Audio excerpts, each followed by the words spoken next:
शुक्रिया रजत जी। एलएसी पर tension high है। इस वक्त भी भारत और चीन की सेनाएं एलएसी पर डटी हुई हैं। गलवान में चीनी सैनिकों ने भारतीय सैनिकों पर हमला करके बहुत बड़ी गलती कर दी है।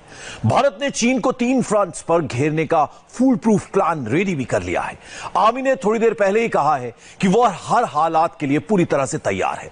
लद्दाख में एलएसी पर जहां खूनी झड़प हुई थी, उस एलएसी के रास्ते पर इंडिया टीवी रिपोर्टर अमित पालित पहुंचे हैं। उन्होंने एक्सक्लूसिव वीडियो और रिपोर्ट्स भेजी हैं जो आपको जरूर देखनी चाहिए।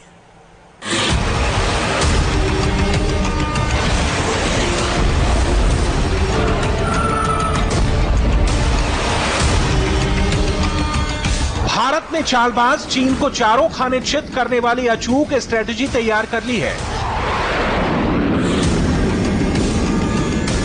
भारतीय सेना लद्दाख में 1 इंच पीछे नहीं हटेगी और चीन का घमंड कैसे चूर चूर होगा, इसके फुल प्रूफ प्लान पर फाइनल मुहर लग गई है। चीन को कैसे करारा जवाब देना है, इसके लिए भारत का प्लान ए तैयार है। प्लान बी और प्लान सी की भी सीक्रेट स्क्रिप्ट लिखी जा चुकी है। चीन से निपटने के लिए इंडिया के एक्शन का full and final road map क्या है,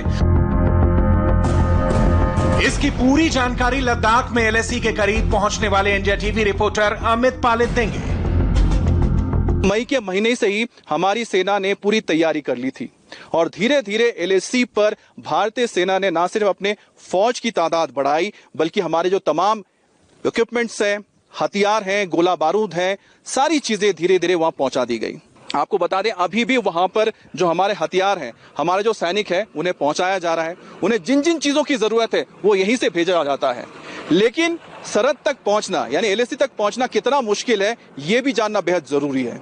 ये जो सड़क आप देख रहे हैं, इसी सड़क के रास्ते होते हुए जो हमारे कॉन्वॉयज हैं वो आगे पहुंचते हैं एलएसी तक।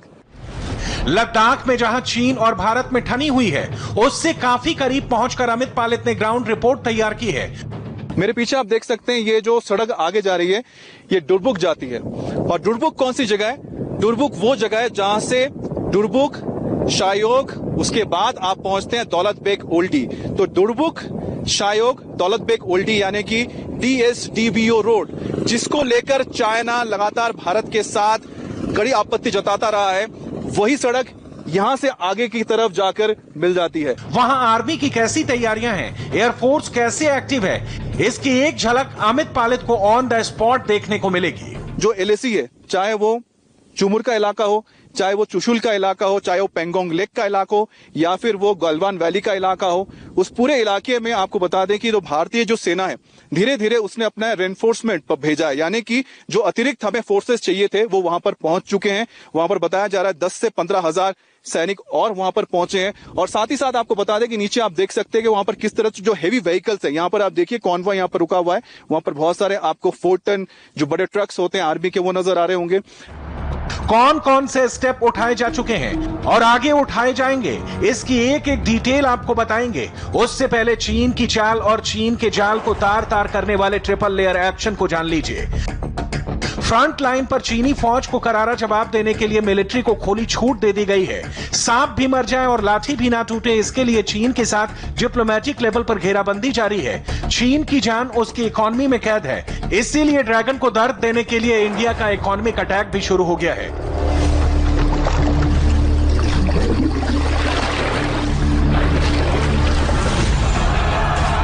सबसे पहले चीन को घेरने के लिए भारतीय सेना ने कैसे अपना चक्रव्यूह तैयार किया है, उसकी झलक देख लीजिए। जमीन से लेकर समंदर तक चीन की घेराबंदी शुरू हो गई है। इसके लिए तीनों सेनाओं, आर्मी, नेवी और एयरफोर्स ने अपनी निगरानी को बढ़ा दिया है। आर्मी और एयरफोर्स के रडार एक्टिव कर दिए हैं। फाइटर जेट और हेलीकॉप्टर से एलएसी पर पल पल की नजर रखी जा रही है।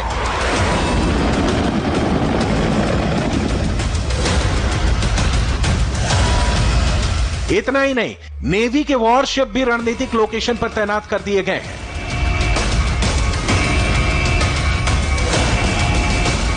चीन को काबू में करने के लिए सेना के 3 फ्रंट एक्टिव हैं। एक एक्शन आर्मी लेवल पर हो रहा है, पूरी एलएसी पर फौज अलर्ट है। दूसरा फ्रंट है एयरफोर्स का, हेलीकॉप्टर से निगरानी हो रही है। वहीं भारतीय वायुसेना की शान सुखोई विमान को ब्रह्मोस मिसाइल के साथ किसी भी वक्त ऑपरेशन के लिए रेडी है। तीसरा एक्शन फ्रंट है नेवल लेवल पर। चीन पर नकेल कसने के लिए जल सेना भी जलजला लाने के लिए सुपर एक्टिव है। भारत और चीन के बीच युद्ध हुआ तो क्या होगा? मौजूदा वक्त में इस सवाल का जवाब हर कोई जानना चाहता है, क्योंकि चीन के राष्ट्रपति शी जिनपिंग ने चाइनीज आर्मी से कह दिया है कि वो सबसे बुरे वक्त के लिए तैयार रहें। तो भारत के प्रधान ने भी बिना नाम लिए चीन को चित करने का प्रण ले लिया है। यानी भारत और चीन की सेना इस वक्त वॉर रेडी मोड में पहुंच गई है। लेह से एलएसी के रास्ते पर आगे बढ़ते हुए अमित पायलट लेह से 35 किलोमीटर दूर कारू पहुंचे, जहां से एक रोड कटकर सीधे एलएसी पर चली जाती है। इसी जगह पर इंडियन आर्मी के 3rd इन्फेंट्री डिवीजन का हेडक्वार्टर है। जिस वक्त अमित पायलट वहां मौजूद थे, उस वक्त 3rd इन्फेंट्री डिवीजन के commander major general Abhijit Bapat LAC पर चीनी आर्मी से टेबल टॉक कर रहे थे। ये जो जगह है, यहाँ पर 3rd इन्फेंट्री डिवीजन भी आता है, जिसके जीओसी हैं मेजर जनरल बापट, जो कि फिलहाल यहाँ पर नहीं है बल्कि वो मौजूद है एलएसी पर, और वो लगातार उनकी बातचीत चल रही है वहां पर चीनी सैनिकों के साथ। चीनी सैनिकों के जो ऑफिसर्स हैं उनके साथ बातचीत चल रही है। 2 दौर की बातचीत हो भी चुकी है और आज बताया जा रहा है कि तीसरे दौर की बातचीत हो रही है, ताकि भारत ने जो स्टैंड लिया है कि आपने जो एलओसी पर हमारे इलाके में आने की जो कोशिश की है, आपको पीछे हटना ही होगा, इसका कोई दूसरा विकल्प नहीं है। तो बातचीत वहां पर अभी भी जारी है। पूरी की पूरी जो आर्मी हमारी है, हमारा जो ऑफिसर्स हैं वो मौजूद हैं। बड़े ऑफिसर जो हमारे जो जनरल्स हैं वो पूरी अपनी रणनीति के तहत, पूरे अपने युद्ध नीति के तहत मौजूद हैं। इसी बीच भारत और चीन के बीच मेजर जनरल रैंक की बातचीत 6.5 घंटे तक चली।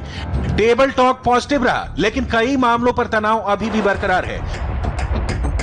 मीटिंग में भारत की तरफ से त्रिशूल डिवीजन के commander major general Abhijit Bapat थे। उनके साथ ब्रिगेडियर ऑपरेशंस, कर्नल ऑपरेशंस और 2 चाइनीज इंटरप्रेटर भी थे। मीटिंग में मेजर जनरल अभिजीत बापट ने गलवान में चीन की तरफ से की गई हिंसक झड़प का विरोध किया। चीन को 1996 और 2005 की संधि की याद दिलाई। दरअसल टेबल पर आना सिर्फ बहाना था, और अगर आप सोच रहे हैं कि लद्दाख में एलएसी स्टैंड ऑफ एक मीटिंग में सुलझ जाएगा, तो समझ लीजिए कि यह अभी लंबा खींचेगा। इंडियन आर्मी ने भी साफ कर दिया है कि अभी बातचीत का दौर जारी रहने वाला है। मिलिट्री लेवल टॉक्स के साथ साथ डिप्लोमेटिक बातचीत जारी रहने वाली है, लेकिन चीन पर भरोसा करना खतरे को दावत देना है। इसलिए भारतीय सेना के तीनों विंग ने चीन के शोलों को गोलों से जवाब देने के लिए मोर्चा संभाल लिया है। हमारे जो फोर्सेज हैं बड़ी तादाद में, हजारों की तादाद में वो एलएसी पर मौजूद हैं। वो हमारे एलएसी यानी हमारे सरहद को अभी भी वहां पर निगरानी कर रहे हैं। और इसका सबसे बड़ा सबूत यह है कि पिछले 1 महीने में अगर चीन ने अपने हजारों वहां पर सैनिक बढ़ा दिए, तो भारत ने भी उतने ही वक्त में, कह सकते कि उससे कम वक्त में, उससे ज्यादा तादाद में अपने फोर्सेस को यहां पर तैनात कर चुके हैं एलएसी में, जो पहाड़ों के ठीक पीछे मौजूद हैं।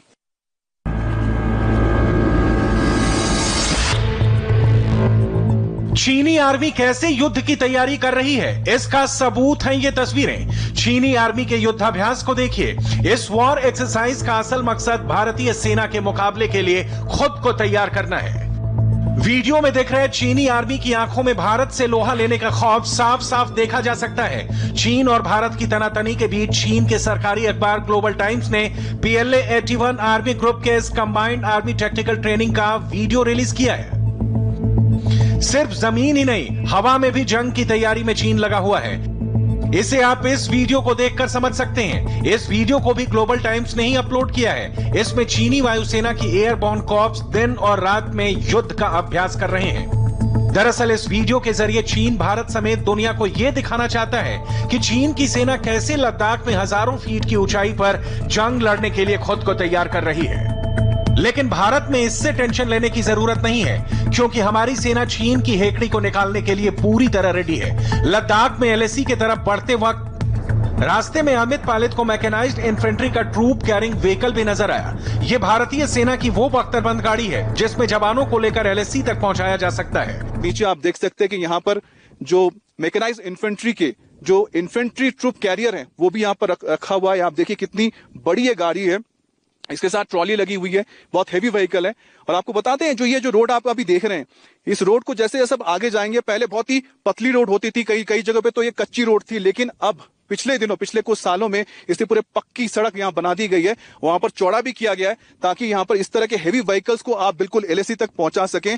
और यही वजह है कि चीन को इतनी आपत्ति है, नाराजगी है कि क्योंकि भारत ने जो 255 किलोमीटर का जो रोड तैयार कर लिया है डुरबुक शायोक से लेकर दौलत बेग ओल्डी तक, उसने भारत की जो स्थिति है इस पूरे इलाके में बहुत मजबूत कर दी है। और आप देख सकते हैं किस तरह से भारत धीरे धीरे बहुत ही कम वक्त में भारत ने चीन के बराबर ना सिर्फ सैनिकों को वहां पर पहुंचाया है, बल्कि हमारे जो हेवी इक्विपमेंट्स है, जिसकी एक झलक आप यहां पर देख सकते हैं कि किस तरह से मैकेनाइज्ड इन्फेंट्री के जो इन्फेंट्री ट्रूप कैरियर हैं वो भी अब एलएसी तक पहुंचाए जा रहे हैं। लद्दाख पहुंचे अमित को देखा कि इस इलाके में फिलहाल आर्मी व्हीकल्स और ट्रूप्स का जबरदस्त मूवमेंट है। सेना के जवान आर्मर्ड व्हीकल्स और टैंक के साथ एलएसी के स्ट्रेटेजिक पॉइंट्स की तरफ आगे बढ़ रहे हैं। हालात को देखते हुए अब लेह से पेंगोंग लेक की तरफ दौलत बेग ओल्डी सेक्टर पर आम लोगों के मूवमेंट पर रोक लगा दी गई है। इस रोड का अब सिर्फ सेना इस्तेमाल कर रही है। ये बहुत ही अहम रोड है, यहाँ से इस आगे जाने को किसी को इजाजत नहीं मिल रही है। आम दिनों में यहाँ पर आप पेंगोंग तक जा सकते थे, आगे जा सकते थे, लेकिन फिलहाल आपको बता दें कि जो हालात है तनावपूर्ण है, इसी वजह से यहाँ पर आगे नहीं जाने दिया जा रहा है।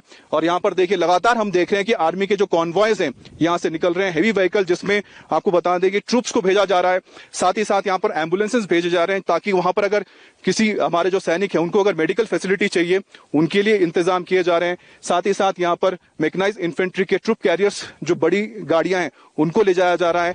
चीन भी ये बहुत अच्छी तरह से जानता है कि भारत अब 1962 वाला भारत नहीं है। भारत और चीन के बीच दो बहुत बड़े फ्रंट हैं और दोनों देशों के बीच कोई भी जंग इन्हीं दो मोर्चों पर लड़ी जाएगी। पहला है हिमालय का मोर्चा, जहां आर्मी और एयरफोर्स का रोल है, और दूसरा है बंगाल की खाड़ी या कहें हिंद महासागर, जहां इंडियन नेवी पूरी तरह से अलर्ट है। पहले बात हिमालय की, यानी लद्दाख से अरुणाचल प्रदेश तक 4056 किलोमीटर लंबी लाइन ऑफ एक्चुअल कंट्रोल, जिसे एलएसी भी कहते हैं। ये वो रेखा है जो लद्दाख से लेकर हिमाचल प्रदेश, उत्तराखंड, सिक्किम और अरुणाचल प्रदेश तक भारत और चीन के बीच अस्थायी बॉर्डर है, और इसके दूसरी तरफ तिब्बत है। यही वजह है कि हिमाचल प्रदेश और उत्तराखंड से लगी सीमा पर भी हाई अलर्ट है। भारत जिन फ्रंट पर चीन की हर चाल को नाकाम करने के लिए तैयार है, उनमें सिक्किम भी शामिल है। इसके अलावा अरुणाचल प्रदेश में फोर्स को बढ़ा दिया गया है, क्योंकि भारत जानता है कि यहां भी चीन की बुरी नजर है। चीन की गोली का तोप के गोलों से जवाब देने के लिए एलएसी पर Bofors 115 mm artillery gun, T-72 और T-90 टैंक को तैनात कर दिया गया है। वहां पर हमने देखा था कि किस तरह से जो हेवी व्हीकल्स में टैंक्स हैं, चाहे वो T-72 टैंक्स हो, T-90 टैंक्स जो हैं, आधुनिक टैंक्स हैं, उन्हें भी पहुंचाया गया है एलएसी के पूरे इलाकों में।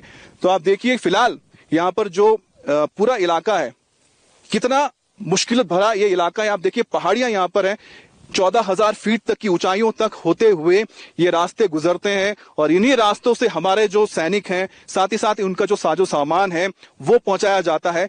लेकिन सबसे बड़ी बात यह है कि ये आपको जो पीछे पहाड़ी नजर आ रही होगी, इसके ठीक पीछे जो आप देख रहे हैं, ये जो पहाड़ियां हैं जहां पर अभी भी बर्फ की मोटी परत जमी हुई है, वही वो इलाका है, पूरा एलएसी का इलाका है, जहां पर हमारे हजारों सैनिक चीनी सैनिकों को रोके हुए हैं, चाहे वो गलवान वैली हो, चाहे वहां पर जो पीपीवी पॉइंट यानी पेट्रोलिंग पॉइंट 14, 15, इसके अलावा 17, जिसे हॉट स्प्रिंग भी कहा जाता है, साथ ही साथ गोगरा पोस्ट, ये जो तमाम जो इलाके हैं यहां पर हमारे सैनिक मौजूद हैं। आर्मी ने वेपन फायरिंग डिटेक्शन रडार को ऑपरेशनल कर दिया है और चीन की हर हरकत पर सख्त नजर रखी जा रही है। सिर्फ यही नहीं, चीन पर निगरानी रखने वाले दूसरे सर्विलांस उपकरण भी 24/7 एक्टिव हैं। चीन के लिए हिंदुस्तान ने यह घेराबंदी सिर्फ जमीन पर नहीं की है, हिमाचल से लेकर समंदर तक हिंदुस्तान की सेना ने मोर्चा संभाल लिया है। चीन की फितरत से वाकिफ भारत ने मलक्का स्ट्रेट में भी सुरक्षा को कड़ा कर दिया है। इसके अलावा इंडियन नेवी हिंद महासागर क्षेत्र में अपनी तैनाती को और बढ़ा रही है, ताकि चाइनीज नेवी को कड़ा मैसेज दिया जा सके कि अब की बार अगर युद्ध हुआ तो उसकी एक नहीं चलने वाली। चीन की घेराबंदी सिर्फ हिंद महासागर तक सीमित नहीं है, प्रशांत महासागर में भी चाइनीज चाल को नाकाम करने की पूरी तैयारी है। खास बात यह है कि अमेरिका ने प्रशांत महासागर में यूएस नेवी के 3 एयरक्राफ्ट कैरियर तैनात कर दिए हैं। अमेरिका की ओर से साफ कहा गया है कि यह कदम इंडो पैसिफिक रीजन में शांति को बनाए रखने के लिए किया गया है। लद्दाख से अरुणाचल तक इंडियन एयरफोर्स के fighter plane non stop patrolling कर रहे हैं। कॉम्बैट हेलीकॉप्टर्स को हिमालय की ऊंचाइयों पर रेकी करने के मिशन में लगा दिया गया है ताकि चीन की हर मूवमेंट पर नजर रखी जा सके। वायुसेना ने बॉर्डर पर रडार्स को भी एक्टिव कर दिया है। यहाँ पर जो एयरफोर्स है वो भी लगातार अपनी जो सबसे अच्छे आधुनिक उनके जो एयरक्राफ्ट्स हैं, चाहे वो अटैक हेलीकॉप्टर्स हो, चाहे वो उनके ट्रांसपोर्ट हेलीकॉप्टर्स हो जैसे कि चिनूक हो, इसके अलावा हम आपको बता दें अपाचे हेलीकॉप्टर्स हैं, इसके अलावा जो भारत में ही बना हुआ रुद्र अटैकिंग हेलीकॉप्टर है, ये सभी जो बहुत ही अहम भारत के एयरफोर्स के अहम वेपन्स हैं, यानी कि हथियार हैं, आधुनिक हथियार हैं, वो लगातार LAC पर नजर बनाए रखे हुए हैं। चीन को मुंहतोड़ जवाब देने के लिए भारतीय वायुसेना का सबसे असरदार लड़ाकू विमान सुखोई 30 MKI भी LAC पर एक्शन के लिए रेडी है। भारत के पास करीब 250 सुखोई विमान है। चीन के खिलाफ ये भारत का सबसे भरोसेमंद फाइटर जेट है। 2450 किलोमीटर प्रति घंटा की रफ्तार से उड़ने वाला सुखोई 30 एक मल्टी रोल फाइटर है जो विमानों के साथ जमीनी टारगेट को तबाह कर सकता है। सुखोई 30 को दुनिया के सबसे आधुनिक और विध्वंसक लड़ाकू विमानों में से एक माना जाता है।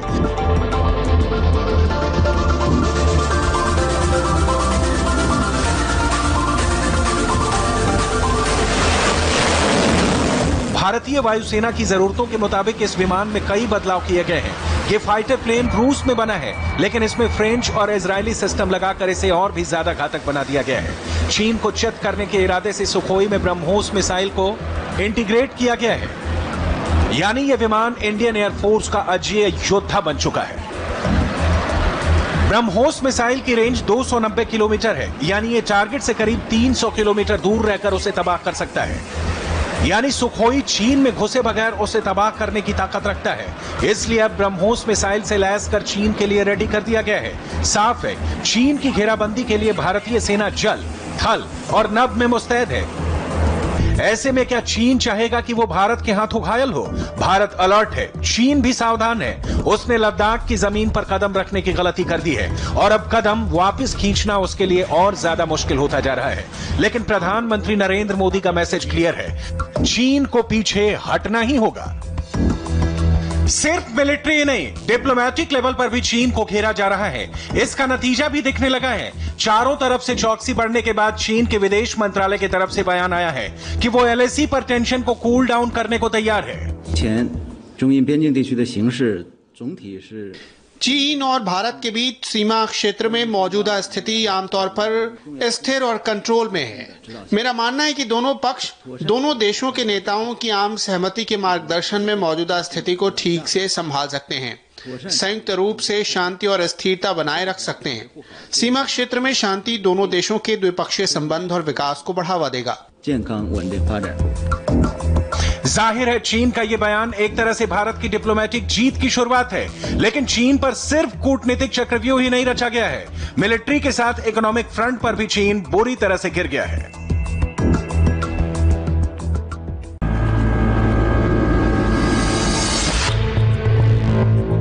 चीनी आर्मी कैसे युद्ध की तैयारी